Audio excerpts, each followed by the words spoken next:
Camera हिल रहा है, इसको भी ठीक करवाओ। Where the pain. शुरू करें? कल चला इसको कंप्लीट कर देंगे। शुरू करें? कहां तक हुआ था? 65। यहां से होना था 65। यहां से ना। कहता है उत्तक से नए पौधे का निर्माण क्या कहलाता है? Tissue culture. उत्तक से नए पौधे का निर्माण क्या कहलाता है? चला, टिश्यू कल्चर। राइजोपस बीजाणु समासंग द्वारा जनन करते हैं, जिसको हम स्पोरेंगियम कहते हैं। ये आपको याद रखना है, कुछ खास नहीं है। दो भिन्न जीवों की युग्मक कोशिकाएं, कौन जनन? लैंगिक जनन में युग्मक द्वारा क्या बनाता है? युग्मनज। ये हमेशा ध्यान रखिएगा, क्वेश्चन आता है युग्मक से क्या बनता है? युग्मनज बनता है। युग्मक से क्या बनता है? चला, युग्मनज बनता है। क्रोमोजोम से जो है, क्रोमोजोम से युग्मक बनता है, युग्मक से युग्मनज बनता है। क्रोमोजोम से युग्मक बनता है, युग्मक से क्या बनता है? युग्मनज बनता है। युग्मनज से ही जीव का निर्माण यानी भ्रूण का निर्माण होता है। जीव कहिए या भ्रूण का निर्माण होता है। क्रोमोजोम से युग्मक का निर्माण होता है, युग्मक से युग्मनज का निर्माण होता है, युग्मनज से जीव या क्या? भ्रूण का निर्माण होता है। लिख लिए? यही ऑर्डर रहेगा, हमेशा इसी से क्वेश्चन पूछता है। क्रोमोजोम से कहेगा क्या बनता है? एक ऑप्शन दे देगा युग्मक, एक ऑप्शन दे देगा युग्मनज। क्या मारिएगा? युग्मक। युग्मक नहीं रहेगा तब युग्मनज। तो देख लीजिए यहाँ, युग्मनज वृद्धि एवं परिवर्धन द्वारा नए जीव में विकसित होता है। युग्मनज से ही ना नया जीव बनता है। क्रोमोजोम से क्या बनेगा? युग्मक। युग्मक से क्या बनेगा? युग्मनज। युग्मनज से क्या बनेगा? जीव। हम बोले थे चला, गतिशील कोशिकाएं किसमें होती है? नर युग्मक में कि मादा युग्मक में? गतिशील जनन कोशिकाएं नर युग्मक में होती है। अस्थिर तथा जिस जनन कोशिका में भोजन का भंडारण संचित रहता है, उसे भोजन का भंडारण जब भी होगा मादा में, युग्मक में ही ना होगा रे। मेल युग्मक में भोजन होता है क्या? भोजन का संग्रह जब भी होगा, प्लासेंटा वगैरह जितना है सब कहां होता है? मादा युग्मक। सामान्यतः परागन किस रंग का होता है? ये जो परागन होता है वो किस रंग का होता है? पीले रंग का। पूछता है लिटमस पेपर किस रंग का होता है? बैगनी रंग का। लिटमस पेपर बैगनी रंग। बेरियम सल्फेट सफेद, लेड आयोडाइड पीला। याद है? तो परागन किस रंग का होता है? पीले रंग। आधार पर उभरा फूल भाग अंडाशय है, मध्य क्या है? वर्तिका, तथा ऊपरी भाग क्या है? वर्तिकाग्र। ये जो ऊपरी भाग है चला, ये देखो, ये वाला भाग है वर्तिकाग्र। क्या है ये?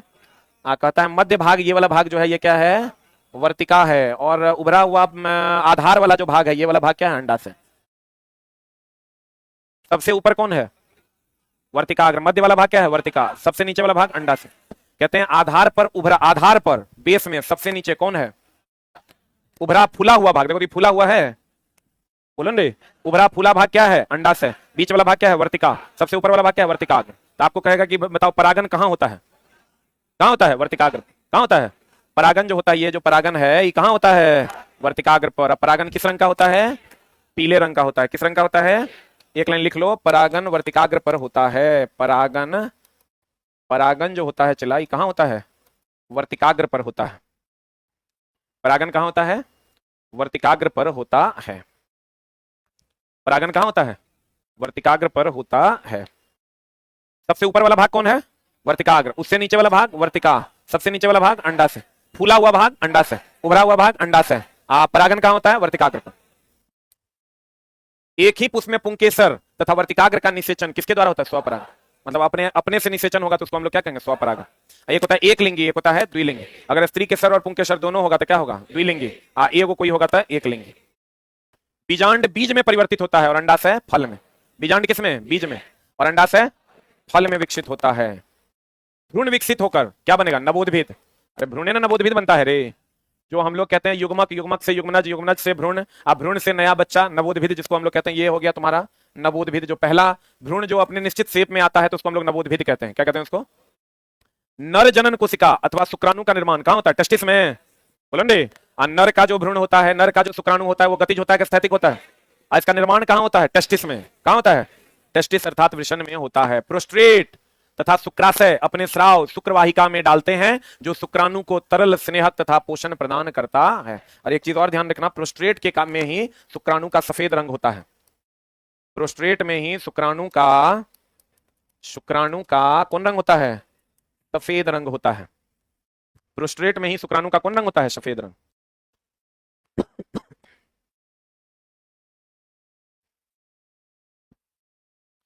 हम ये कहते हैं चला कि शुक्राणु गति में होता है कि अस्थिर होता है, और अंडाणु अस्थिर। ये जो शुक्राणु को जो गति प्रदान करता है, ये शुक्राणु है चला, तो शुक्राणु को जो गति प्रदान करता है ये पीछे वाला भाग, जिसको हम लोग पूंछ कहते हैं, क्या कहते हैं इसको? ये शुक्राणु स्पर्म है, स्पर्म का जो ये पीछे वाला भाग है, यही इसको गति प्रदान करता है। जैसे मछली को गति प्रदान करता है उसका पीछे वाला फिन, पीछे वाला जो पंख होता है वही ना उसको गति प्रदान करता है। वैसे ही शुक्राणु को गति प्रदान करता है पीछे वाला पूंछ की अग्रभाग। तो कहते हैं शुक्राणु को लंबी पूंछ इसे अंडाणु की ओर गति प्रदान करता है।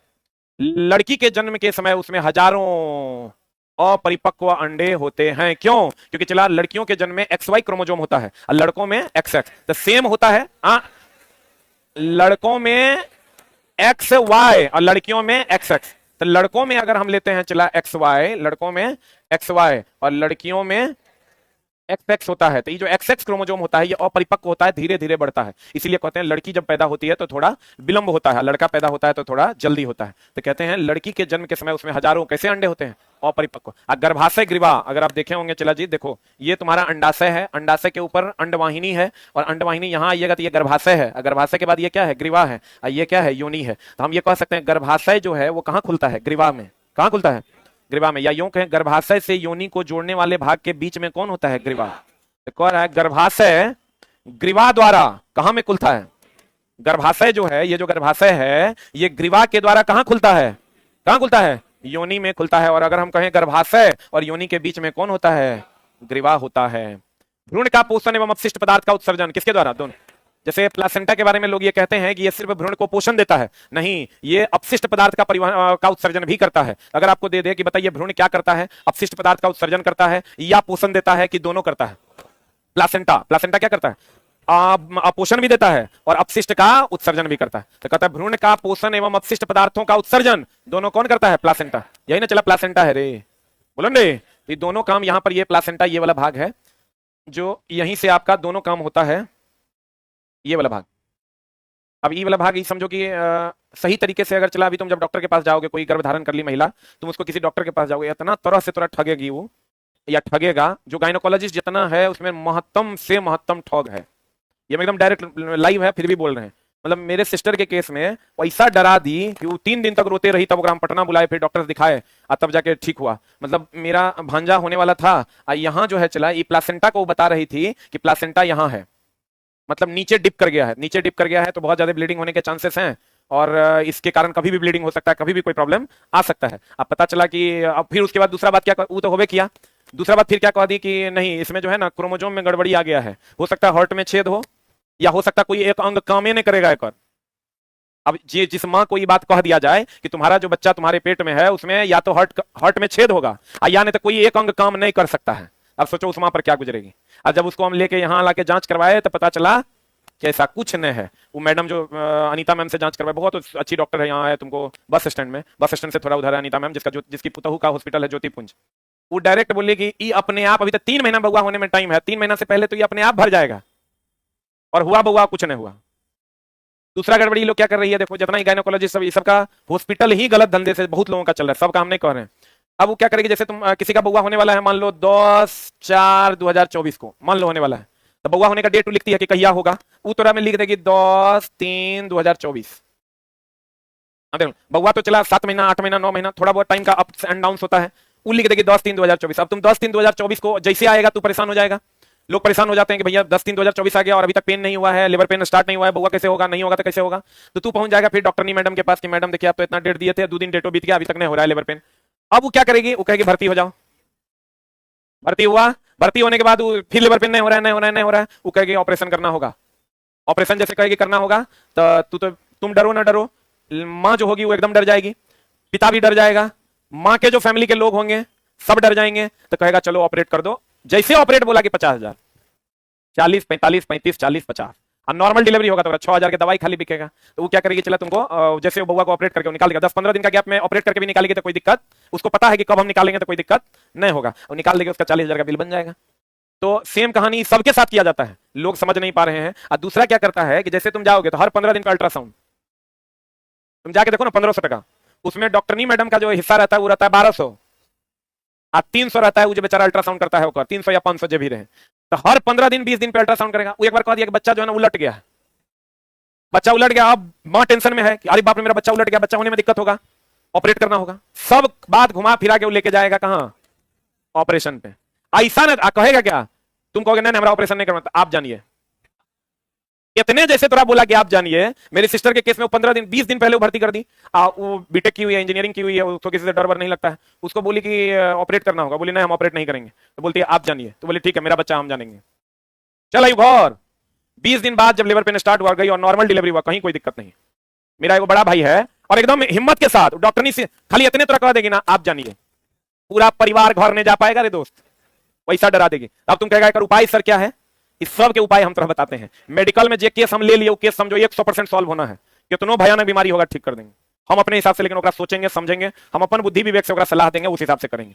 अब और भी बहुत सारा ओकरा पास 100 जुगाड़ है तोरा भर्ती करने का, कोनो जुगाड़ में नहीं फंसना है। ये चला, ये जो अरबों जनसंख्या है कोई ना कोई मां ही जन्म दी है, नहीं दी है। मेरा एक चचेरा भाई साफे समझो कि छिटको पड़ आदमी है, उसकी बीवी को बउआ होने वाला था, तो वही डॉक्टर नहीं थी, वो बोली कि ऑपरेट करना होगा, बोले नहीं करना है ऑपरेट, चलो रे उठो, लेके चल दिया। वो चल दिया। 20 दिन के बाद जब नॉर्मल डिलीवरी हो गया, एक नर्स थी उसी के घर पे रह के नॉर्मल बउआ लाके दिखाई, देखो ले जाके वो डॉक्टर ने 500 टका का नंबर लगा के चैम्बर में घुस के दिखाई के देखो हुआ है बच्चा, नॉर्मल डिलीवरी हुआ है। ये चला जनहित में जारी है कि बहुतों का, बहुत सारी माओं को हम चला बचा लेंगे।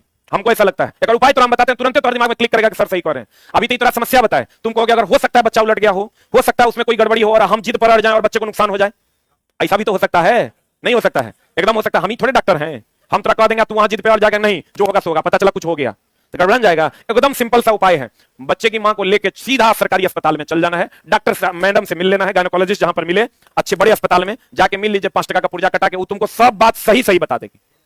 आप चुपचाप घर चलना एकदम। हम तुम समझो मेरी सिस्टर है, हम तो पे चला लाखों की करोड़ों खर्च कर सकते हैं। हम पुर्जा लेके एम्स गए, एम्स में मैडम को दिखाए, गायनोकोलॉजिस्ट थी, उसको दिखाए, तब 3-4 को मैडम के साथ केस डिस्कस की, बोली अपने ठीक हो जाएगा, कुछ करने का जरूरत नहीं। तब सिस्टर को डॉक्टर मैडम के पास ले जाके बैठा के समझवा दिए, तब वो अस्थिर हुई। डिप्रेशन में बच्चा पर गलत इफेक्ट पड़ जाता है। इसलिए तुमको क्या करना है, तुम्हारे किसी भी फैमिली मेंबर के साथ अगर बच्चे का ये वाला प्रॉब्लम हो तो सीधा सरकारी अस्पताल पुर्जा उठाओ, सरकारी अस्पताल जहां गायनोकोलॉजिस्ट बैठती हो उससे जाके मिल लो, क्योंकि ओकरा तो चला ऑपरेशन करने से फायदा है नहीं, ओकरा ऑपरेशन करने से पैसा मिलेगा और ओकरा ग्लव्स लगा के ब्लीडिंग वगैरह झेलना पड़ेगा। तो वो सोचती है ऑपरेशन नहीं हुआ, जब सही बात वगैरह बताते हैं, और ऑपरेशन नहीं हो इससे वो बचती भी नहीं है, क्योंकि रिस्क नहीं लेगी, वो कह देगी तुमको कि देखो ऑपरेशन का मामला बन रहा है, अब ऑपरेशन सरकारी अस्पताल में कर देना है। कभी भी गायनोकोलॉजिस्ट, आई मेरा एक दोस्तवा है, वो छोटा बच्चा को उसकी बउआ हुई है, उसको इंजेक्शनों लगवाता है 2800 में जाके।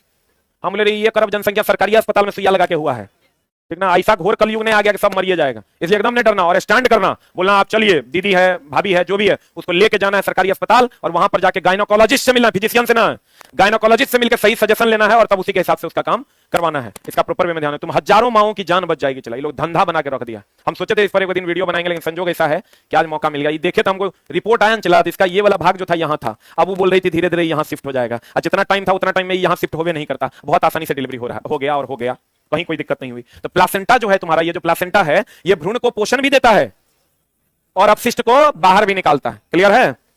अब कहते हैं चला, गर्भाशय की पेशियों के लयबद्ध संकुचन से शिशु का क्या होता है? जन्म। इसमें जो संकुचन होता है ना चला, जिसके कारण इस पर प्रेशर पड़ता है और ये कहां चला जाता है? बाहर।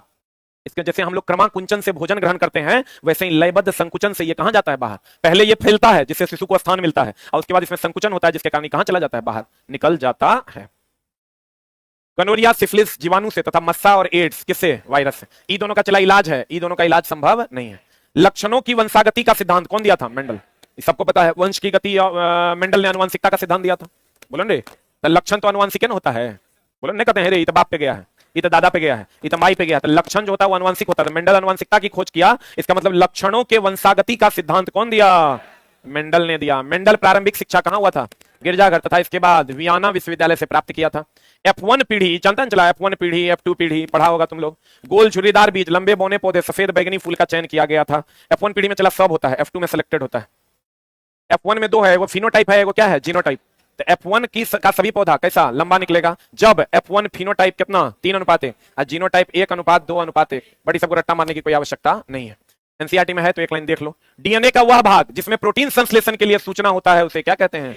हम तो आपको पहले भी बोले कि सारी सूचनाएं कहां होती है? डीएनए में। और डीएनए किसका भाग है? जीन का। डीएनए किसका भाग है? जीन का। अगर आपको कहेगा आनुवंशिकता के लिए कौन जिम्मेवार है? जीन। जीन नहीं रहेगा तब कौन? डीएनए। आनुवंशिकता के लिए कौन जिम्मेवार है? जीन। जीन नहीं रहेगा तब डीएनए। कुछ प्राणी अपना लिंग बदल सकते हैं वातावरण के अनुसार, ही पता है ना, घोंघा, सितवा, ये सब वातावरण के अनुसार अपना लिंग बदल लेता है। मेल है तो फीमेल है, फीमेल है तो मेल। ऐसा हम लोग के साथ भी रहता है, कितना बढ़िया रहता है ना रे। कहते हैं कुछ प्राणी अपना लिंग बदल सकते हैं, जैसे घोंघा, क्योंकि उसमें लिंग का निर्धारण आनुवांशिक नहीं होता है। मतलब वातावरण के अनुसार वो अपना लिंग क्या कर लेते हैं, बदल लेते हैं। किसके अनुसार चला, लिख लो, ये वातावरण के अनुसार अपना लिंग बदल लेता है। बड़ा बढ़िया है। गर्मी में मेल, ठंडी में फीमेल, वातावरण के अनुसार अपना लिंग क्या कर लेता है, बदल लेता है। प्राकृतिक चयन विकासवाद के सिद्धांत के अलावे, डार्विन विकासवाद का सिद्धांत दिया था रे। डार्विन प्राकृतिक शास्त्री भी थे। उन्होंने उर्वरक बनाने में केचुए की भूमिका की खोज की थी। अभी चला पूछ देगा तो मामला हो जाएगा गड़बड़। सब जानता है डार्विन विकासवाद का सिद्धांत दिया था ना, लेकिन केचुआ से खाद बनाने का जो खोज है वो भी कौन किया था, डार्विन किया था। सरल हो गया चला CO2H2O, और जटिल हो गया C6H12O6। सरल से जटिल जीवन के स्वरूप का विकास कौन किया था, डार्विन। विकासवाद ही यही दिया था। तो जीवन की उत्पत्ति अकार्बनिक अणुओं से हुआ है। हम थोड़ा बोले थे चला, जीवन की उत्पत्ति जो है वो किससे हुआ है, अकार्बनिक अणुओं से हुआ है। ये किसने कहा था, होल्डन ने। और प्लेनेरिया का अति सरल आंख होता है, जो वास्तव में क्या कहलाता है, नेत्र बिंदु कहलाता है। पक्षी की उत्पत्ति कहां से हुई है चला, पक्षी पहले रेप्टाइल था, बाद में ये उड़ने लगा। पक्षी की उत्पत्ति कहां से हुई है, सरीसृप। सरीसृप बोले तो रेप्टाइल। अब मानव जाति का उद्भव कहां से हुआ, कहां से, क्रो-मैग्नन का नाम सुना है। मानव जाति की उत्पत्ति हुई है अफ्रीका में, किससे, क्रो-मैग्नन से। कहां से, अफ्रीका में हुआ है क्रो-मैग्नन। क्रो-मैग्नन से ही हम लोग का पूर्वज कौन है, क्रो-मैग्नन। ई खाली लेकिन चला याद रखना है। F2 में जीनोटाइप पूछता है 9:3:3:1। ई सब का जरूरत नहीं, इसको काट दो। उसी को 9 भाग हो गया, गोल पीला, ये सब याद रखने का जरूरत नहीं है। F2 में जीनोटाइप का अनुपात कितना होता है, 9:3:3:1। बता, अपारदर्शी वस्तु कौन वस्तु चला। हम लोग ये जानते हैं कि पारदर्शी वस्तु का छाया बनेगा। पारदर्शी वस्तु हो गया कांच। कांच में इधर से आप रोशनी दीजिए, ऊपर जाएगा, छाया बनेगा। बोलो रे। अर्ध पारदर्शी का बनेगा। हम पीछे पढ़ाई तो याद करो, पारदर्शी, अपारदर्शी और अर्धपारदर्शी। लेकिन अपारदर्शी वस्तु का छाया जो बनेगा कि नहीं बनेगा। जैसे हम अपारदर्शी हैं कि पारदर्शी, पारदर्शी, अपारदर्शी है तो मेरा छाया बनेगा ना। तो कहते हैं अपारदर्शी वस्तु का तीक्ष्ण छाया बनता है। सबसे कमजोर छाया बनेगा अर्धपारदर्शी का, अब पारदर्शी का छाया नहीं बनेगा। लिख लो यहीं पर, पारदर्शी होगा कांच में, से ऊपर प्रकाश जाएगा, छाया बनेगा। पारदर्शी छाया नहीं, अर्धपारदर्शी कमजोर छाया। अपारदर्शी होगा तो उसका तीक्ष्ण छाया बनेगा।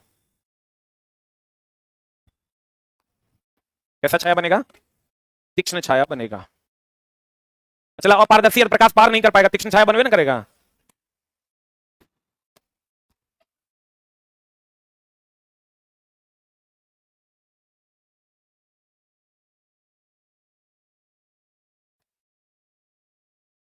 हो गया। अब चला, यहां देखो कॉन्ट्राडिक्शन है। हम लोग क्या कहते हैं कि तरंग दो प्रकार का होता है। एक होता है दोस्त मेरे अनुप्रस्थ तरंग, कौन तरंग, और एक होता है अनुदैर्ध्य तरंग। अनुप्रस्थ तरंग की अगर हम बात करें, अनुदैर्ध्य तरंग सीधा, इसका एग्जाम्पल है चला प्रकाश।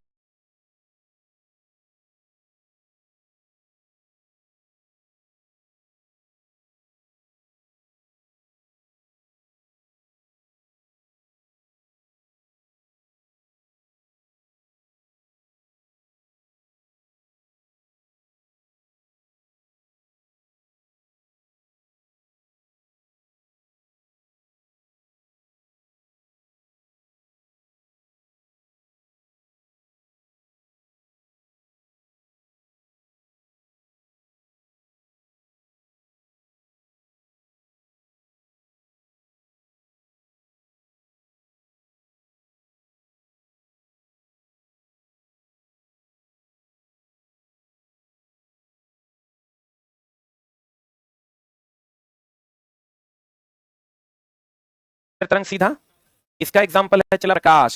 क्या है एग्जाम्पल, इसका एग्जाम्पल है ध्वनि। रुक जा। लेकिन अगर तुमको कहेगा, इधर आ जा, अगर तुमको कहेगा ध्वनि, यहां तुमको दिख रहा होगा ये सीधे चलता है, अब प्रकाश कैसा चलता है, टेढ़ा। लेकिन ऐसा नहीं है, प्रकाश सीधी रेखा में गमन करती है। रुक, लेकिन यह है अनुप्रस्थ। अगर आपको कहे अनुप्रस्थ और अनुदैर्ध्य तो क्या मारिएगा, क्या मारिएगा, अनुप्रस्थ। लेकिन कहेगा प्रकाश कैसी रेखा में गमन करती है, लड़का ई देख के मार देता है कि अनुप्रस्थ मतलब टेढ़ा मेढ़ा। लेकिन ऐसा नहीं है। ये बात पर चूंकि प्रकाश को आज तक कोई देखवे नहीं किया है, हम कहेंगे कि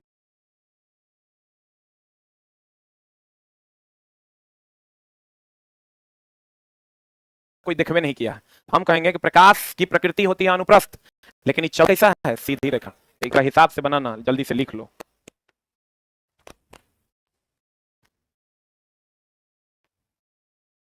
अच्छा चला, लाइव से फायदा हुआ कि रिकॉर्डेड रहता है यूट्यूब पे तब फायदा होता है? लाइव से तो नहीं लग रहा, रेगुलर वे में सब क्लास तुम लोग पढ़ लिया। पता नहीं 2-4% लोगों को तो चला आईपीसी के कानून से भी दिक्कत है। अरे इंडियन पिनल कोड में बलात्कार के प्रति कानून बनल है, तो बलात्कारियों को दिक्कत है ही है। बोला रे, मर्डर के लिए कानून बनल, तो डेली कहता है हटा दीजिए कानून। सही है कि गलत है? अभी अभी जो तुम लोग पढ़ रहा है ये प्रॉपर सिंसियर वे में पढ़ रहा है, एक भी लाइन छोड़ना नहीं है। यही अगर हम खाली रिकॉर्डेड कर देते तो मन को तू समझा लेता, अच्छा देख लेंगे हो जाएगा। अच्छा कितने ऑनलाइन वालों, कितने लोग लाइव है ये सही है ये मान रहे हैं, और कितने लोग मान रहे हैं कि रिकॉर्डेड होना चाहिए? रिकॉर्डेड तुमको अंधकार की ओर ले जाएगा, लाइव तुमको प्रकाश की ओर ले जाएगा। अपना अपना कमेंट्स कीजिए, फिर हम देखते हैं।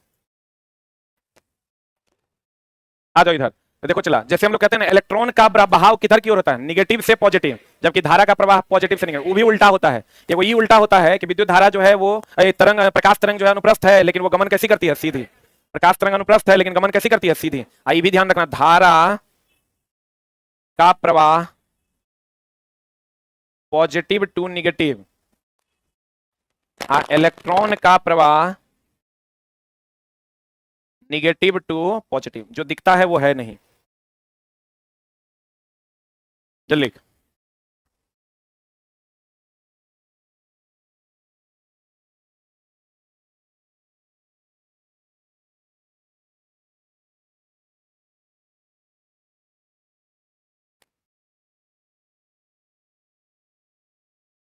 हो गया।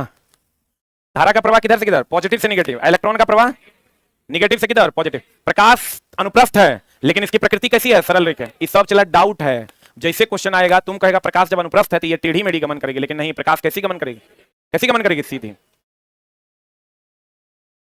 समतल दर्पण, ये तो सबको पता होगा। चला, समतल दर्पण में कैसा प्रतिबिंब बनता है? काल्पनिक, सीधा, बराबर, पार्श्व उल्टा। ये पता है ना, पार्श्व उल्टा मतलब लेफ्ट का राइट दिखेगा, राइट का लेफ्ट। एक जगह और पार्श्व उल्टा बनता है, कौन दर्पण, कौन लेंस में, कौन कैमरा में? पिन होल कैमरा में पार्श्व उल्टा बनता है, लिख लो। पिन होल कैमरा में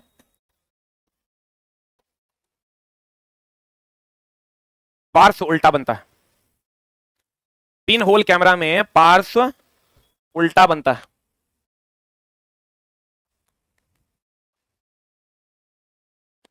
समतल दर्पण द्वारा बना प्रतिबिंब सदैव आभासी, सीधा, समान आकार का एवं पार्श्व उल्टा होता है। और एक ही जगह और पार्श्व उल्टा होता है। पार्श्व उल्टा मतलब समझ रहे हो? ये हाथ उठाओगे तो लगेगा ये हाथ उठा रहे हैं, ये हाथ उठाओगे तो लगेगा ये हाथ उठा रहे हैं। कहता गोलिया दर्पण में परावर्तक पृष्ठ के केंद्र को दर्पण का क्या कहते हैं? ध्रुव के देखो, ये गोलिया दर्पण है। कहता परावर्तक पृष्ठ के केंद्र को ध्रुव कहते हैं। देखो, दर्पण का केंद्र अब परावर्तक पृष्ठ का केंद्र दोनों अलग अलग है। चला, ये जब पूरा का पूरा लाइन जब घुसेगा किताब में ना, तो किताब की मर्यादा ही अलग हो जाएगी। ये हो गया दर्पण का केंद्र, जिसको हम लोग सेंटर कहते हैं, बोलवे नहीं करेगा। आइए परावर्तक सतह का केंद्र, जिसको हम लोग पोल कहते हैं। बुझा रहा है? नहीं बुझा रहा है? दर्पण का केंद्र, यही गोलिया दर्पण है रे। इधर से कलई कर देंगे तब उत्तल, इधर से कलई कर देंगे तो उत्तल। दर्पण का केंद्र कौन रे? दर्पण का केंद्र कौन? केंद्र वक्रता केंद्र। और परावर्तक सतह का केंद्र, ये क्वेश्चन है एनसीईआरटी में। परावर्तक सतह का केंद्र पोल। जल्दी लिख।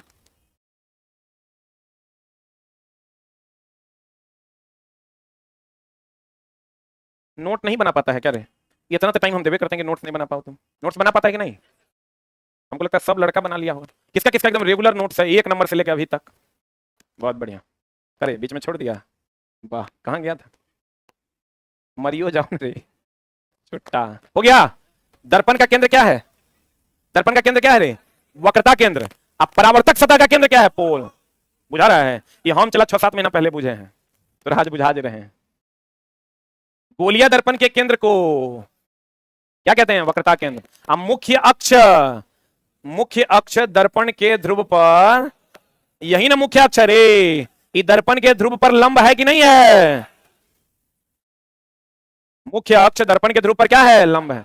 लंब है। ये चीज हमेशा ध्यान रखना, ये अगर कोई दर्पण है तो हम बोले हैं मुख्य अक्ष यही ना है। मुख्य अक्ष जो पोल सेंटर अब फोकस से होकर गुजरता है, तो इसके समानांतर अगर कोई किरण आएगी, हाँ उल्टा हो गया, ये फोकस ही सेंटर। अगर मुख्य अक्ष के समानांतर आएगी तो कहां मिलेगा? फोकस पर। अब फोकस से आएगी तब मुख्य अक्ष के समानांतर। ये वो चीज और ध्यान रखना, अरे इतना ही मिटेगा, ये अगर सेंटर से कोई किरण जाएगा उसी दिशा में लौट जाएगा। अगर लेंस है तो ऑप्टिकल सेंटर से जो कोई किरण जाएगा वो उसी दिशा में लौट जाएगा बिना किसी विचलन के। बोलन रे जल्दी से लिख।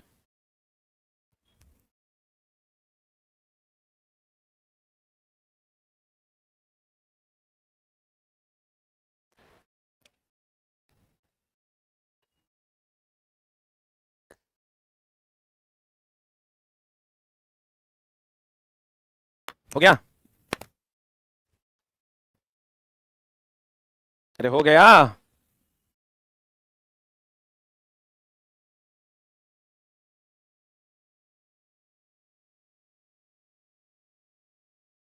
इस टेस्ट का टाइम थोड़ा सा चला चेंज होगा, मैथ के टेस्ट का भी टाइम थोड़ा चेंज होगा।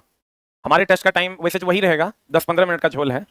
हमारा टेस्ट का टाइम हो जाएगा 7 से 8, ठीक है, और मैथ वाले सर का टेस्ट का टाइम हो जाएगा 6 से 7। हमको ऐसा लग रहा है कि 1 घंटा बच्चा का बर्बाद कर देते हैं हम तनी इधर हैं तनी उधर हैं, उसके चक्कर में बच्चा अभी क्या कर रहा है, 4 बजे आता है, 9 बजे जाता है, क्लास करता है, उचारे को रहता 5 घंटा है ना। 1 घंटा खराब हम कर रहे हैं, तो हम अपना दायित्व का निर्वहन करने वाले हैं। और हम तुम्हारा क्लास जो है खाली कुछ नहीं कर रहे हैं, 4 से 5 जीके है ना, इस शुक्रवार से हो जाएगा। ऑनलाइन वालों आपके लिए नहीं है, जो यहाँ पर जो टेस्ट चलता है उसका 5 से 6 जो है तुम्हारा रीजनिंग चल जाएगा, और 6 से 7 में हो जाएगा तुम्हारा मैथ, और 7 से 8 में हो जाएगा तुम्हारा साइंस, और हम 8-10 तक छोड़ देंगे बोलो ने, और फिर 9-20 से हम लोग यूट्यूब पे लाइव हो जाएंगे, तो सब शेड्यूल प्रॉपर हो जाएगा।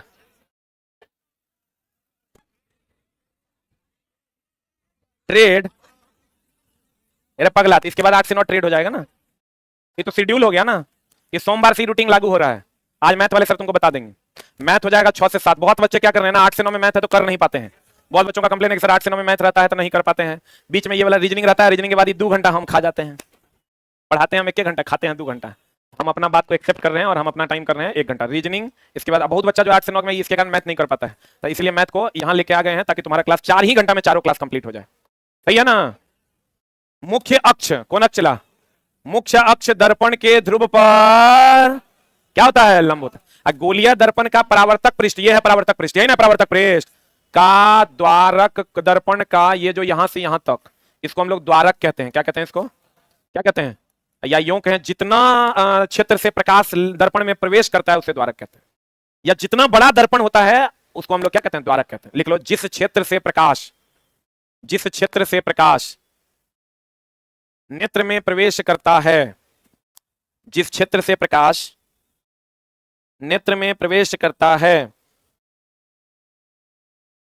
उसे क्या कहते हैं, क्या कहते हैं, द्वारक कहते हैं। देख लो, इस क्षेत्र से प्रकाश प्रवेश करता है तो इसको हम लोग क्या कहते हैं, द्वारक कहते हैं। क्या कहते हैं इसको, द्वारक कहते हैं। मुख्य अक्ष जो होगा वो दर्पण पर कैसा होगा, लंब होगा। क्या होगा रे, लंब होगा। जो ये मुख्य अक्ष है, ये जो मुख्य अक्ष है हमारा, ये जो मुख्य अक्ष है ये दर्पण पर क्या होगा, लंब होगा। फिर कहता है फोकस और वक्रता केंद्र, ये देखो ये है फोकस और ये है वक्रता केंद्र। दर्पण का भाग है, अरे चोटाई दर्पण का भाग तो केवल और केवल पोल है। ये कितना गुण ज्ञान है से देखो, फोकस और सेंटर दर्पण का भाग नहीं है। और ये जो मुख्य अक्ष है ये भी वास्तविक रेखा नहीं है, इस पर भी एनसीईआरटी में सवाल है। काल्पनिक रेखा है, आई भी क्वेश्चन है जो दर्पण के दोनों तरफ होती है, इधर भी है इधर भी, एक तरफ की दोनों तरफ। मुख्य ये भी सवाल मिलेगा तुमको एनसीईआरटी में, जो मुख्य अक्ष दर्पण के दोनों तरफ की एक तरफ।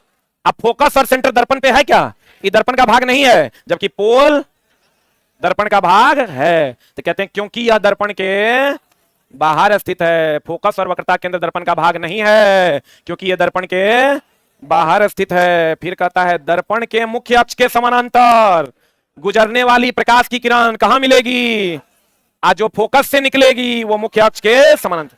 दर्पण के मुख्य अक्ष से समानांतर गुजरने वाली प्रकाश परावर्तन के बाद फोकस से, तथा फोकस से गुजरने वाली प्रकाश परावर्तन के बाद मुख्य अक्ष के समानांतर होगा।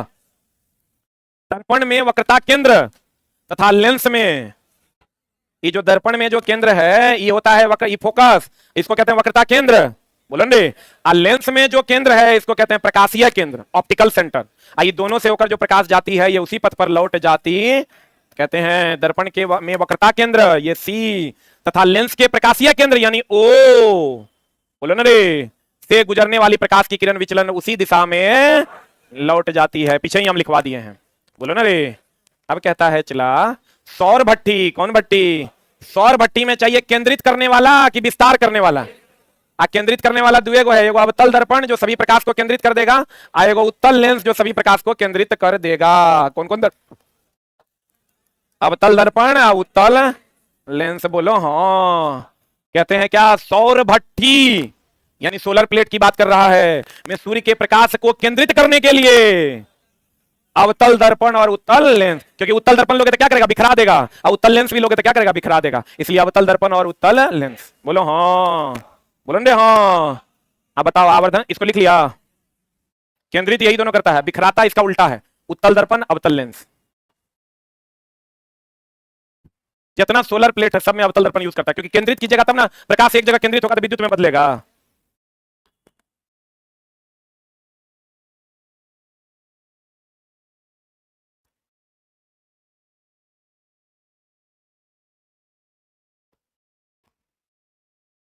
हो गया? अरे हुआ?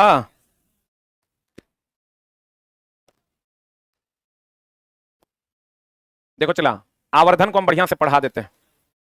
आवर्धन होता है एगो दर्पण के लिए, एगो होता है किसके लिए? लेंस के लिए। आवर्धन को एम से डिनोट करते हैं। एम बराबर होता है इसके लिए माइनस भी by you, height of the image बटा हाइट ऑफ द ऑब्जेक्ट। इसके लिए होता है भी by you, height of the image बटा हाइट ऑफ द ऑब्जेक्ट, बोलो हाँ। और एम का मान, एम का मान देख लो, अगर माइनस हुआ तो काल वास्तविक, वास्तविक प्रतिबिंब के लिए, प्लस हुआ, प्लस हुआ तो किसके लिए? अरे प्लस हुआ तो किसके लिए? काल्पनिक। और देखो एम का मान अगर एक है तो वस्तु और प्रतिबिंब कैसा है? रुक रुक रुक रुक रुक, प्रतिबिंब की ऊंचाई बटा वस्तु की ऊंचाई है ना, ये दोनों बराबर हो जाएगा तो इसका मान एक नहीं हो जाएगा? बोले नहीं करे। अगर प्रतिबिंब की ऊंचाई बड़ा हो जाएगा, छोटा हो जाएगा तो एक से बड़ा हो जाएगा? बोले नहीं करे। अगर एम का मान एक से बड़ा तो प्रतिबिंब बड़ा, अगर एम का मान एक से छोटा तो प्रतिबिंब छोटा, एम का मान एक के बराबर तो प्रतिबिंब बराबर। बोलो एम का मान एक से छोटा, एक से छोटा अगर होगा तो प्रतिबिंब छोटा कि बड़ा? प्रतिबिंब कैसा? छोटा।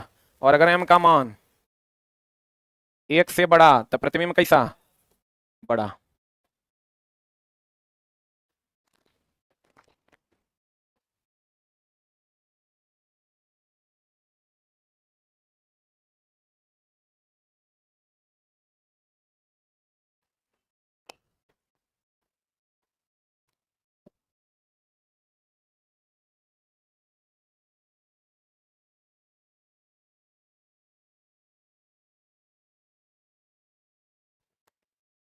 मेरी साइंस की क्लास जो बच्चे ऑनलाइन है, कल लास्ट क्लास होगा 6:15 वाला, जो हमने 700 ऑनलाइनर्स की बात की थी, वो कल कंप्लीट कर देंगे हम। और इसके बाद आपको यूट्यूब पर, लेकिन हम फिर भी उपलब्ध होंगे 9:20 में। अभी हम डेली पढ़ाते हैं। अगर आपको हमसे पढ़ना हो 20 अच्छे अच्छे प्रश्न, तो आप 9:20 में आइए और हमसे आप साइंस का 20 सवाल पढ़ सकते हैं, सब एग्जाम के लिए, चाहे वो ड्राइवर हो, टेक्नीशियन हो, ग्रुप डी हो, बीएसएससी हो, किसी भी एग्जाम के लिए। वो है एलपी टेक्नीशियन का टेस्ट, लेकिन वो हर एग्जाम के लिए होगा। 9:20 में डेली आप 20 क्वेश्चन हमसे पढ़ सकते हैं। हो गया? अरे हुआ? अरे बढ़े, एक के बराबर होगा तो बराबर, एक से छोटा प्रतिबिंब छोटा, एक से बड़ा प्रतिबिंब बड़ा, ऐसे चला। कल्पना हमेशा पॉजिटिव होता है, कल्पना करते हैं कभी काश हम जूता खा रहे हैं, कल्पना हमेशा कैसा होता है? पॉजिटिव। वास्तविकता हमेशा कैसी होती है? नेगेटिव। वास्तविकता में हम लोग जूता खाते हैं, बोलो ना रे। कल्पना हमेशा कैसी होती है? पॉजिटिव। देखो ऋणात्मक आवर्धन है मतलब वास्तविक की काल्पनिक, और धनात्मक आवर्धन है मतलब काल्पनिक, सही है ना? कहता है गोलीय लेंस का केंद्र, किसका केंद्र? ये लो गोलीय लेंस, इसका केंद्र यही ना है। गोलीय लेंस का केंद्र वक्रता केंद्र तथा लेंस का वक्रता केंद्र प्रकाशीय केंद्र। आए है गोलीय लेंस का केंद्र, रुक जा रुक जा, गोलीय लेंस का केंद्र, रुक नहीं यार, प्रकाशीय केंद्र कहलाता है। गोलीय लेंस का केंद्र क्या कहलाता है? प्रकाशीय केंद्र। दर्पण का केंद्र क्या कहलाता है? वक्रता केंद्र। दर्पण का केंद्र क्या कहलाता है? वक्रता केंद्र। दर्पण पर केंद्र क्या कहलाता है? पोल। बोलो रे, दर्पण पर केंद्र क्या कहलाता है? पोल। और दर्पण का केंद्र क्या कहलाता है? वक्रता केंद्र। और लेंस का केंद्र क्या कहलाता है? प्रकाशीय केंद्र, ऑप्टिकल सेंटर। लेंस में सभी माप कहां से ली जाती है? और यही ओए से लिया जाता है। और दर्पण में सभी माप कहां से लिया जाता है? पोल से, यहां से लिया जाता है। बोलो हाँ कि नहीं? कहते हैं लेंस में सभी माप प्रकाशीय केंद्र से तथा दर्पण में सभी माप कहां से ले आता है? ध्रुव से। अब सभी प्रकार के परावर्तन पृष्ठ, देखो ये पूछता है क्वेश्चन कि बताइए, निम्न एनसीईआरटी का क्वेश्चन है कि किस पृष्ठ पर परावर्तन का नियम लागू होगा। ऐसा दे दिया है, ऐसा दे दिया है, तो हम कहेंगे सभी पृष्ठ पर, सभी दर्पण में और सभी पृष्ठ पर परावर्तन का नियम लागू होता है। सभी लेंस में अपवर्तन का नियम लागू होता है। किसी भी प्रकार का पृष्ठ रहेगा तो उस पर परावर्तन का नियम लागू होगा। आपतन कोण परावर्तन कोण के बराबर होगा, आपतित किरण, परावर्तित किरण और अविलंब तीनों एक तल में होगा। तो किसी भी प्रकार के सरफेस पर ही लागू होता है। एनसीईआरटी में जाइएगा तो सवाल आपको मिलेगा। तो बताइए क्या होगा? सभी प्रकार के परावर्तन पृष्ठ परावर्तन के नियम का पालन करते हैं, चाहे वो सीधा हो या टेढ़ा। देखो चला, ये रेटिना जो है, यहाँ जो ये रेटिना है कैमरे की भांति ही प्रयोग किया जाता है। जैसे कैमरा में प्रतिबिंब बनता है, लड़का इसमें कॉर्निया रेटिना कुछ ना कुछ मार देता है, कहेगा आंख का कैमरा कौन? आंख का कैमरा रेटिना, पीछे वाला भाग के आगे वाला। आंख का जो केंद्र होगा, आंख का क्या होगा? चला, आंख का कैमरा अगर हम बात करें तो वो कौन होगा? रेटिना, क्योंकि कैमरा पर प्रतिबिंब बनता है। कैमरा पर क्या बनता है? प्रतिबिंब। और यहाँ जो रेटिना पर प्रतिबिंब बनता है वो कैसा प्रतिबिंब बनता है? वास्तविक उल्टा और वस्तु से छोटा। वास्तविक उल्टा और वस्तु से कैसा? छोटा प्रतिबिंब बनता है। तो आपको कहेगा आंख का कैमरा रेटिना की कॉर्निया, पीछे वाला भाग कि आगे वाला भाग। क्यों इसको कहते हैं आंख का कैमरा? क्योंकि उसी पर प्रतिबिंब बनता है। कैसा प्रतिबिंब बनता है? वास्तविक उल्टा और छोटा। नेत्रदान में किसका उपयोग करते हैं? बाहरी भाग का ना, कॉर्निया का ना। याद ना रहे तो याद रखिए, पहले सी होता है, बाद में आर होता है, बाहर में सी होता है, अंदर में आर, यानी बाहर कॉर्निया, अंदर रेटिना। ये चला, कॉर्निया रेटिना में कुछ ना कुछ बच्चा मार देता है। बीपीएससी टीआरई 3 के लिए साइंस का क्लास लाइए। आप बोले थे न्यूमेरिकल पढ़ाएंगे, जी जनाब एकदम पढ़ाएंगे। ऐसा बात करते हैं? मर थोड़े गए हैं हम, मर गए क्या रे? ऐसा बात करते हैं। तुम लोग देखो 15 दिन से रिचार्ज नहीं करवा रहा है कोई। किस दुख में हम हैं वो हम जान रहे हैं, लेकिन फिर भी किसी को कुछ नहीं कह रहे हैं। रिचार्ज हमको लगता है, जो रिचार्ज समझो साइंस टेस्ट में डेली का रिचार्ज है कम से कम 40,000 रुपए का। अब वो रिचार्ज अभी आता है 5200 का, 5400, मैथों से रीजनिंगों से कम। कुछ बोले हम तरह? गया मेरा ना गया। तो योग खड़ा होकर पढ़ा रहे हैं तो कहता है उधर से, लगता है इस वीडियो को ऐप पर बेचेगा। अरे चोटो, कभी तो साफ नियत से कुछ कर लो। एकदम एक नंबर का चोट्टा है। अभी वो लड़का लिख रहा है लगता है इसको ऐप पर बेचेगा। मतलब इतना दरिद्रता आ गया है कि अब एक उठा के हम ऐप पर डाल के बेचेंगे। दे नहीं रहते चला, इसलिए कि तुम प्रॉपर वे में पढ़ रहा है। अभी देखो किसी को कुछ बोलना पड़ रहा है, चुपचाप आता है, पढ़ के जाता है। और 2-4% बोले आईपीसी के कानून से भी दिक्कत है। कैमरे की भांति कौन होता है? रेटिना। प्रकाश एक पतली झिल्ली से होकर नेत्र में प्रवेश करता है, यहीं से ना नेत्र में प्रवेश करता है। इसको हम लोग कॉर्निया या स्वच्छ मंडल कहते हैं। बोलो हाँ, सबसे बाहरी भाग भी यही ना है रे। तो कहते हैं, गौर फरमाइएगा, नेत्र गोलक का व्यास देख लो चला, जो व्यास है, ये व्यास पूछा है इस बार कहां पर? बीपीएससी टीआरई 2.0 में, 3.0 में ना, 2.0 में, कि नेत्र गोलक का व्यास कितना होता है? 2.3 सेंटीमीटर। 2 कितना? 3 सेंटीमीटर आपके नेत्र गोलक का व्यास होता है। प्रकाश किरण का अधिकांश अपवर्तन कहां होता है? कॉर्निया के बाहरी पृष्ठ पर होता है। आप कहिएगा ऐसा क्यों? तो तुम गौर से देखो, अपवर्तन ज्यादा कब होगा? जब अपवर्तनांक का अंतर ज्यादा होगा। लिख लो, अपवर्तन अधिक तब होगा, अपवर्तन का अधिक तब होगा जब अपवर्तनांक में अंतर अधिक होगा।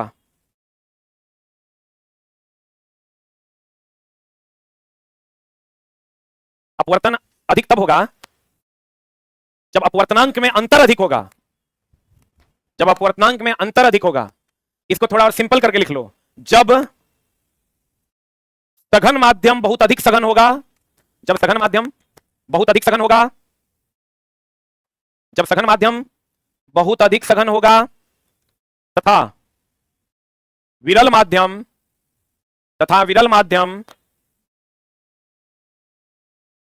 बहुत अधिक विरल होगा। बहुत अधिक क्या होगा चला?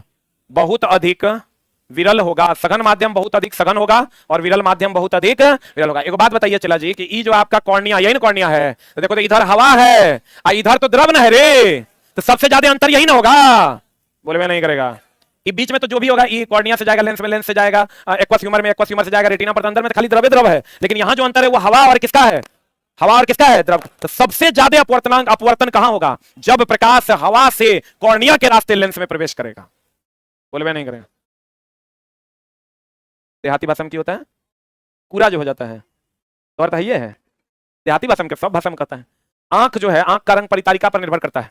किसी का काला, किसी का भूरा, किसी का नीला होता है, ठीक ना? तो वही बात हो गया। चला आंख पढ़ा रहे हैं, बाहर जाकर सर इन्हें मत देख रहे हैं, आंख तनी गड़िया रहा है, ड्रॉप लिख न दीजिए। अरे छोटा में भी डॉक्टर हो गए रे, हम तो वो बात पढ़ा रहे हैं। एक बार टाइफाइड पढ़ा के निकले, लड़का कहता है छुइए सर, हम बुखार जांच करेंगे, पगला कहीं का। प्रकाश किरण, उसके लिए 5 साल का एमबीबीएस कोर्स है आई स्पेशलिस्ट का। प्रकाश किरण का अधिकांश अपवर्तन कहां होता है? कॉर्निया के बाहरी पृष्ठ पर कि अंदरूनी पृष्ठ पर? क्योंकि वहां अपवर्तनांक में अंतर अधिक होता है।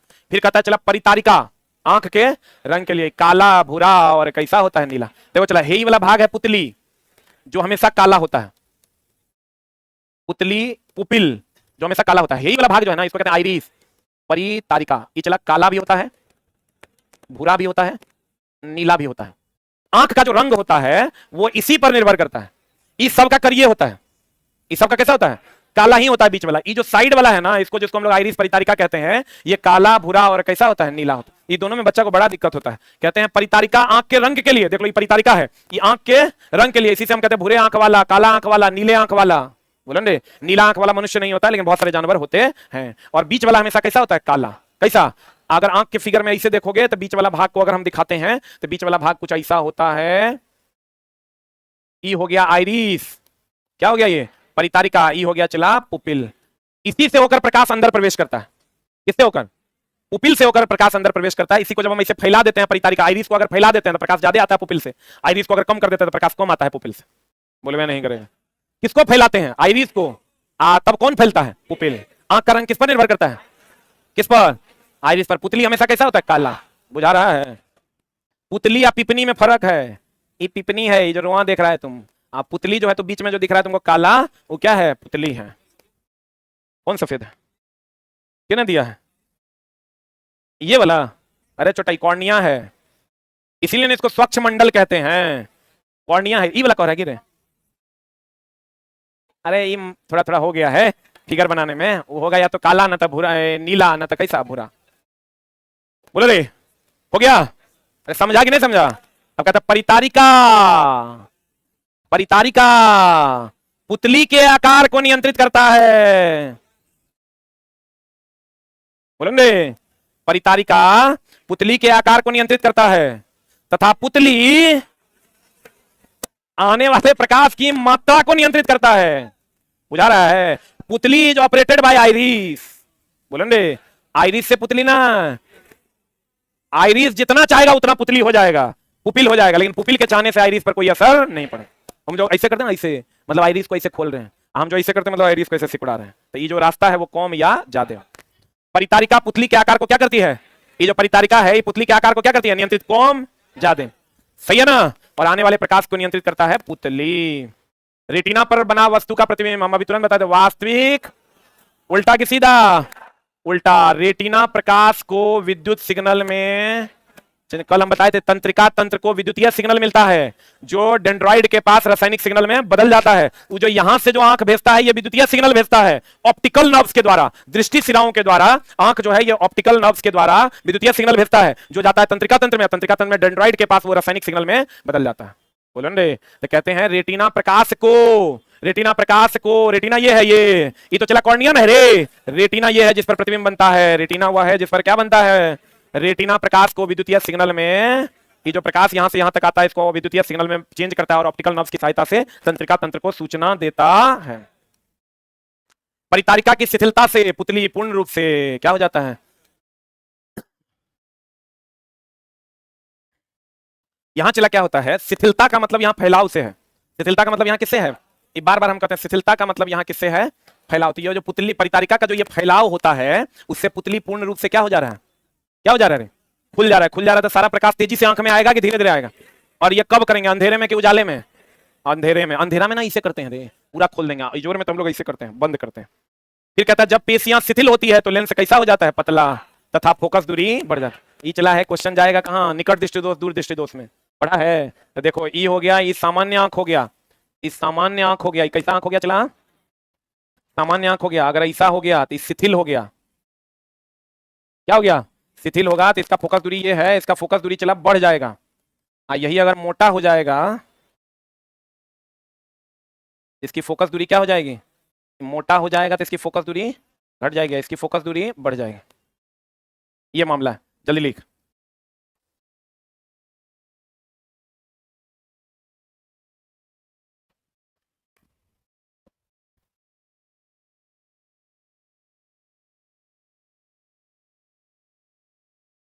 ये वो चोटा लिखता है सर आप कलयुग के परशुराम हैं।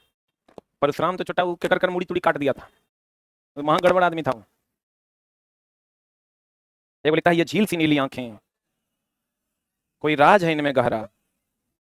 ये वो लिखता है बागेश्वर बाबा 2 और रेल राजा की जय। ये वो लिखता है मुर्गा लेकर कहाँ आना है। सब फ्लेवर के लोग हैं यूट्यूब पे, समझा। मुर्गा लेकर नहीं आना है, मुर्गा बना के लाना है, लेकर आना है के बोल दिया तेरा।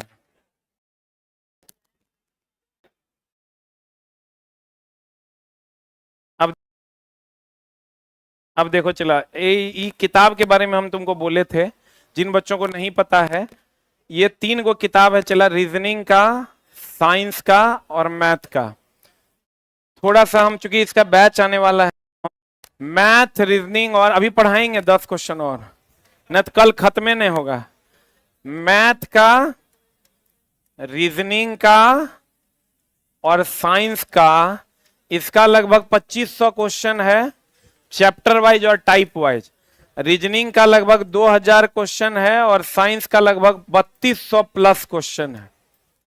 इसका एक बैच आ रहा है मे बी रविवार से, इसमें तुमको एनसीईआरटी कंप्लीट पढ़ने का मौका मिल जाएगा।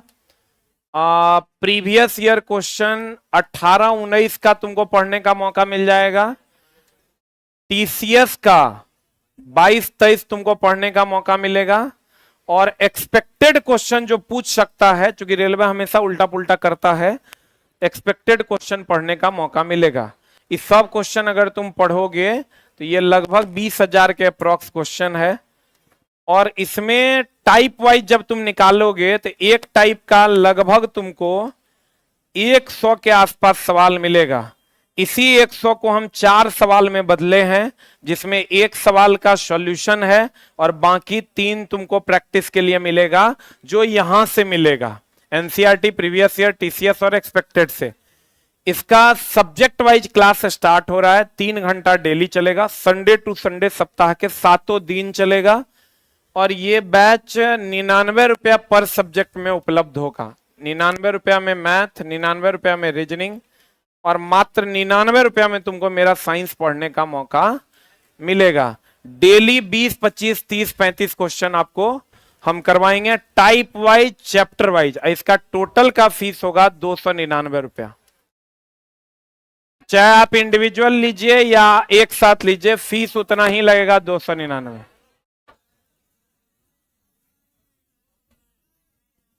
ऑफलाइन के बारे में कल बता पाएंगे कि होगा कि नहीं, हम टाइम नहीं मिला है, आज पूछेंगे। अगर एक रूम खाली होगा तो जितना रूम का कैपेसिटी होगा उतना ऑफलाइन में भी एडमिशन ले सकते हैं, लेकिन बहुत ज्यादा चांस है कि ऑफलाइन ये बैच नहीं रहेगा। ठीक है। और ये क्लास अभी से एग्जाम तक चलेगा, संडे टू संडे। ये इतना क्वेश्चन हम पढ़ाएंगे चला, इसके बदले तुमसे फीस लेंगे कितना रुपया, 99 टका। जिसको जरूरत होगा रविवार से ये बैच होगा, अभी बैच पैनल पर उपलब्ध नहीं है। कल से ये बैच, कल हम एक स्पेशल वीडियो बनाएंगे, अनाउंस करेंगे, कल से ये बैच उपलब्ध होगा। और क्या क्या इसमें हम देंगे, कहां से एडमिशन होगा, इस सब कल के वीडियो में हम आपको बता देंगे। कल सवेरे सवेरे ये वीडियो आपको मिल जाएगा, जिसमें हम पूरा डिटेल बता देंगे, सिलेबस कोर्स कहां से लेना है और क्या क्या पढ़ाएंगे, कैसे कैसे पढ़ाएंगे। रविवार को हम ये बैच स्टार्ट कर रहे हैं। कहता है परितारिका में शिथिलता, पुतली पूर्ण रूप से क्या हो जाएगा, खुल जाएगा। कहता है ध्यान दीजिएगा चला, जब पेशियां शिथिल होगी, क्या होगी चला, तो लेंस कैसा हो जाएगा, पतला। अभी तुरंते बताए थे, जब लेंस पतला हो जाएगा तो उसकी फोकस दूरी बढ़ जाएगी कि घट जाएगी, बढ़ जाएगी। केवल एक नेत्र का दृष्टि क्षेत्र लगभग कितना डिग्री, 150 डिग्री, तथा दोनों नेत्र मिला के 180। इसीलिए देखना रेलवे वगैरह में जाओगे ना तो एक आंख झांप के भी चेक करेगा, दोनों आंख खोल के भी चेक करेगा। अगर आप दोनों आंख से देखिएगा, इतना से देखिएगा तो 150 डिग्री, देखो यहीं तक हमको दिख रहा है 150 तक। ये खोल देते हैं तो इधरों दिखेगा। एक बार करके देखो, एक आंख खोलो, तुमको देखो 180 तो ऐसे हुआ न रे, 180 सीधा ना। एक आंख से देखोगे तो इतने दिखेगा, देखो 150। आप दोनों खोल दे, देखो एने मत भी दिखेगा, दिख रहा है। एक आंख से देखोगे 150, 150 का कवर करोगे, और दोनों आंख से देखोगे 180। कितना, ई तो सबको पता होगा। चला द्विफोक्सी लेंस जो जरा दृष्टि दोष में यूज करते हैं, उसमें ऊपर में अवतल और नीचे क्या होता है, उत्तल। बोलो हाँ, ऊपर अवतल नीचे उत्तल। नहीं याद रहे तो पहले बाद में ऊ, पहले ऊपर बाद में नीचे। क्लियर है? एक आंख से कितना 150 और दोनों से कितना 180। और द्विफोक्सी लेंस में ऊपर अवतल और नीचे उत्तल लेंस होता है। ऊपर अवतल और नीचे क्या, उत्तल लेंस होता है। उत्तल लेंस को पठन लेंस कहते हैं। अब बोलो चला कैसे? उत्तल लेंस में जो जो वस्तु नजदीक आती है बड़ा प्रतिबिंब बनता है। अवतल लेंस में नजदीक आएगी, दूर आए छोटे बनेगा। अरे बोले वे नहीं करेगा। उत्तल लेंस पढ़ा है ना रे? अरे उत्तल लेंस में जो जो वस्तु नजदीक आती है प्रतिबिंब बड़ा कि छोटा? अवतल लेंस में हमेशा छोटा। बोले वे नहीं करेगा। तो भैया हम क्या चाहते हैं? हम लोग एगो लेंस लेके ऐसे से पढ़ते हैं, देखा वो गोलका ही रहता है। तो उसमें क्या होता है, जो जो नजदीक जाता है हमको बड़ा दिखाई देता है, दूर जाता है तो छोटा। तो इसका मतलब पढ़ने के लिए कौन लेंस? उत्तल की अवतल? क्यों उत्तल? क्योंकि जब वस्तु नजदीक आएगी तो बड़ा प्रतिबिंब बनेगा, जब दूर जाएगा तो छोटा। अवतल में तो खाली छोटे दिखेगा, छोटा दिखेगा, छोटा हमको और छोटा दिखेगा, तो हम काहे देखेंगे? बोलो ना रे। तो आपको कहेगा पठन लेंस के रूप में कौन सा लेंस? उत्तल। अपवर्तित किरण को ही, अब देख लो चला, एक तो परावर्तित किरण को निर्गत किरण कहते हैं ना, या आपतित किरण, ये जो ऐसे गया इसी को निर्गत किरण कहते हैं। लेकिन चला अगर अपवर्तन होगा तो आपतित किरण ही है, अपवर्तित किरण जो है यही निर्गत किरण है। बोले वे नहीं करेगा। परावर्तित किरण तो निर्गत किरण है ही है। निर्गत मतलब जो जाए कि आए, जाए ना, निर्गत होना मतलब जाना। तो ये निर्गत किरण यहां परावर्तित किरण है। लेकिन अगर अपवर्तन की घटना होगी तो अपवर्तित किरण जो होगा वही निर्गत किरण होगा। पता नहीं बुझा रहा है कि नहीं? अरे बोलो ना रे। कहते हैं अपवर्तित किरण कौन किरण है? निर्गत किरण है। निर्गत किरण तथा आपतित किरण के बीच के कोण को क्या कहते हैं? देख लो चला, ई है आपतित किरण है। अरे बोलो हाँ। ई हो गया निर्गत किरण। बोलो हाँ। इसके बीच का जो कोण है यही ना विचलन कोण है रे। बोले वे नहीं करेगा। आपतित किरण निर्गत किरण के बीच का जो कोण है, कौन कौन है विचलन को? फिगर बना लो।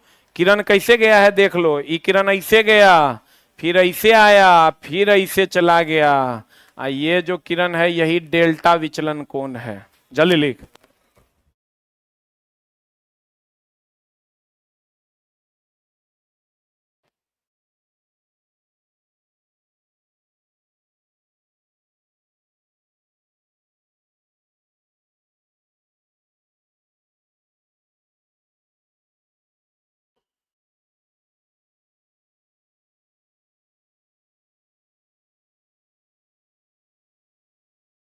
हो गया?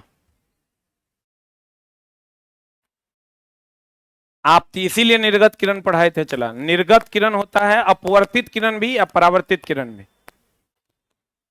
दोनों को हम लोग निर्गत किरण कहते हैं।